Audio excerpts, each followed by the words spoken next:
Halo semuanya, baik. Selamat pagi. Om Swastiastu. Assalamualaikum warahmatullahi wabarakatuh. Shalom, namo buddhaya dan salam sejahtera bagi kita semua. Baik, pada pagi hari ini izinkan kami melakukan presentasi dengan berjudul Studi Kasus Peluang dan Keberanian Mengambil Resiko Usaha di Peternakan DND Enlarge. Kami dari kelompok 6 dengan beranggota 3 orang dengan saya, Ari Ajis Aprianto, akhir NIM 055 dilanjutkan dengan teman saya. Saya Ferdidia Sonatayan dengan 5.072. Saya Berlian Rahmat Hidayat dengan mahir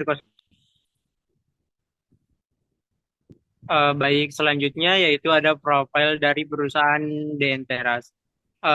Untuk kisah inspiratif kita kali ini kita akan membahas peternakan milik kambing dan domba milik Mas Bayu.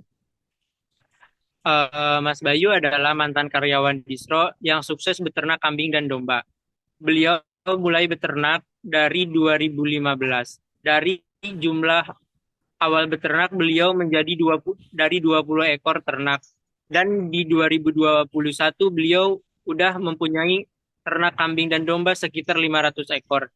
Mas Bayu, pemilik dari 78 Pram Yogyakarta, adalah sosok pantang menyerah. Dari tabungan yang ia kumpulkan, dia bekerja di distro. Ia menghabiskan untuk memulai ternak kambing dan domba. Sebagai seorang pemula, tentu tak pernah lepas dari kesalahan. Dari kesalahan yang pernah ia lakukan, ia selalu belajar dan berusaha menemukan formula yang pas untuk peternakan kambing dan dombanya. Usaha tak pernah mengkhianati hasil. Kini Mas Bayu telah berhasil mengembangkan peternakannya hingga memiliki sekitar 500 ekor kambing dan domba. Berbagai jenis yang sebagian besar adalah berupa indukan. Ada 12 jenis domba yang dipiara di peternakan domba milik Mas Bayu, yaitu diantaranya domba Merindo, domba Wonosobo atau Gombos, domba Garut, domba Hyper Gembuk. Ada juga kambing Etawa dengan 3 konteks, yaitu breeding, pedaging, dan perah. Ada kambing Rosbur, ada kambing Saanen, Sawera, kambing Kacan, dan sebagainya. Visi beliau yaitu mengembangkan ilmu peternakan di bagian breeding atau pembibitan dengan menggunakan sumber daya lokal. Baik, selanjutnya ada Stranger dengan pengalaman 6 tahun. Pak Bayu kini fokus pada pembibitan kambing dan domba yang kurang diminati oleh peternak lainnya, memiliki 12 jenis ternak yang unggul dan mengandalkan pakan hijauan mandiri untuk diefisiensi. Mereka menerapkan metode secara tradisional yang dimodifikasi, didukung oleh 7 pekerja dan melibatkan peluang di pasar yang terus meningkat. Selain penjualan ternak, ada rencana diverifikasi ke produksi pakan dan tanaman produktif. Peternak menekan pentingnya mental yang kuat dan bangga usahanya membuka lapangan pekerja tanpa bergantung pada pemerintah. Yang berikutnya ada weaknesses, keterbatasan dalam penerapan teknologi produksi modern pada pengelolaan peternakan Papayu mengakibatkan sistem pemeliharaan masih bersifat tradisional. Hal ini ditunjukkan dengan pemanfaatan tenaga kerja lokal yang memiliki kemampuan dan pengetahuan terbatas, yang pada akhirnya mempengaruhi efektivitas dalam proses pemeliharaan kambing dan domba.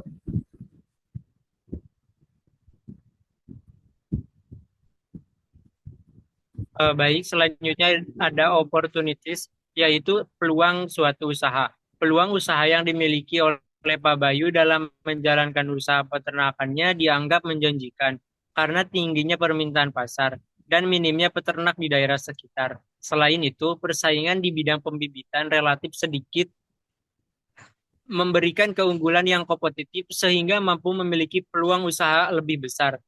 Sehingga mengembangkan diversifikasi produk, seperti memproduksi pakan ternak sendiri dan menanam tanaman produktif lainnya yang dapat meningkatkan pendapatan dan keberlanjutan usaha. Selanjutnya itu ada trends, ancaman yang mungkin dihadapi oleh bisnis peternakan Pak Bayu.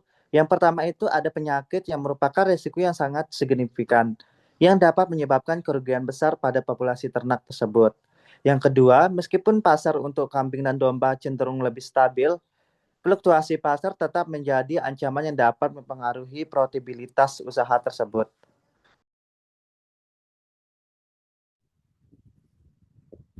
Ada kesimpulan, Pak Bayu dari 78 farm Jogja melihat prospek peternakan kambing dan domba di Indonesia sangat menjanjikan. Seiring pertumbuhan populasi, ia memilih fokus pada breeding dengan berbagai jenis ternak, meskipun menyadari tantangan bisnis jangka panjang ini. Baginya, pakan hijauan alami sangat krusial. Pak Bayu memberikan nasihat penting bagi peternak pemula untuk berhati-hati, mengutamakan ilmu, memperluas jaringan, dan menciptakan beragam sumber pendapatan dalam usaha peternakan. Ia juga berbagi suka duka dalam menjalani profesi.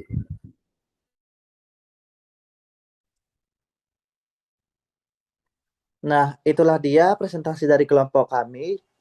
Sekian, Om Santi Santi Om. Wassalamualaikum warahmatullahi wabarakatuh. Salam, namo buddhaya, dan salam sejahtera bagi kita semua. Terima kasih.